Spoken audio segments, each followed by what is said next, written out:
Star Wars Visions Volume 3 came out earlier this week. I'm going through each short individually, and today we're covering The Song of Four Wings by Project Studio Q.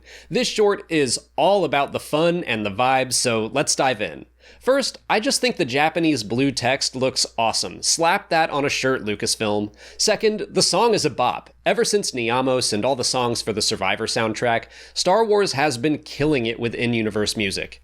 At the start, we meet Krane and her droid Tortu. Krane is basically Leia in this story, the survivor of a kingdom that's been destroyed. She's got the same blaster, dresses in white, and even wears a similar hairstyle as Leia while she's on Cloud City.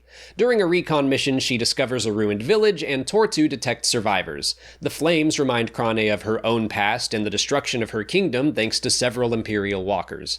Hiding in one of the buildings, she finds a tiny survivor named Woopus. We find out later that she is a Gagoran, meaning Woopus will grow up to be big and strong like Moroff.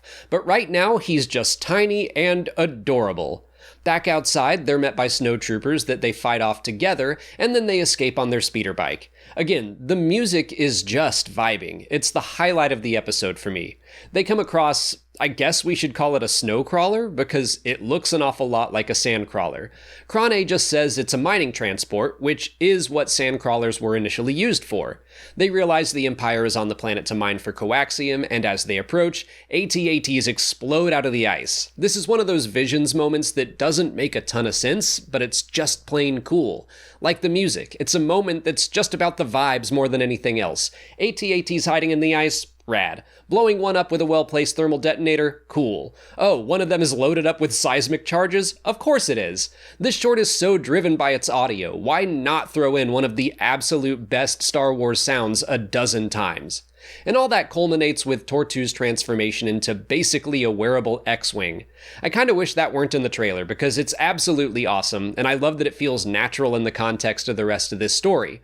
But something isn't right, and just a normal-looking plug hasn't been connected.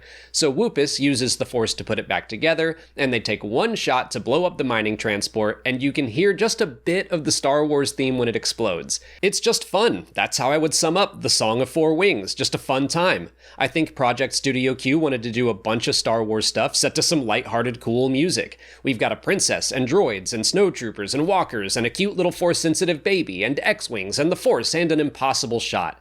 It's bright and fun to watch. I don't think it'll stick with me as much as some of the other shorts because it exists more on the surface level of Star Wars, but man, I would absolutely love to have one of those personal X-Wing suits. But those are my thoughts on The Song of Four Wings. Let me know what you thought of it in the comments. I'll be covering the other shorts in the coming weeks, so make sure you catch those by liking this video, subscribing to the channel, following us on our socials, and consider checking out our Patreon page. As always, thanks for watching, and may the Force be with you.